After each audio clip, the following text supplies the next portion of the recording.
મિત્રો, સારી સંગત અને સારા દોસ્તો તમને ખૂબ આગળ લઈ જાય છે. એનું સરસ ઉદાહરણ આપું છું. આઇન્સ્ટાઈનના ડ્રાઈવરે એકવાર એમને એવું કહ્યું કે હું તમારી બધી સ્પીચ સાંભળું છું ને, હવે તો મને બધી સ્પીચ યાદ રહી ગઈ છે. તો આઇન્સ્ટાઈન પણ ખુશ થયા. એમણે કીધું કે આવતીકાલે મારે એક જગ્યાએ સ્પીચ આપવાની છે અને ત્યાં મને કોઈ ઓળખતું નથી, તો મારી જગ્યાએ તું સ્પીચ આપ અને હું પણ જોઉં કે કેવી સ્પીચ તું આપી શકે છે.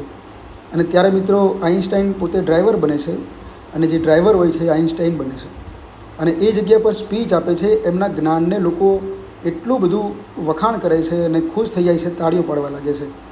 પરંતુ મિત્રો, એક ઓડિયન્સમાંથી વ્યક્તિ સવાલ પૂછી લે છે અને એ સવાલ ખૂબ જ અઘરો હોય છે અને ત્યારે એ ડ્રાઈવર એટલો તાર્કિક રસ્તો કાઢે છે અને કહે છે કે આ સવાલ જે છે એટલો સામાન્ય છે અને એટલો સહેલો છે કે આનો જવાબ તો મારો ડ્રાઈવર પણ આપી શકે. અને જે ડ્રાઈવર હોય છે ખુદ આઇન્સ્ટાઈન હોય છે ને એનો જવાબ આપે છે.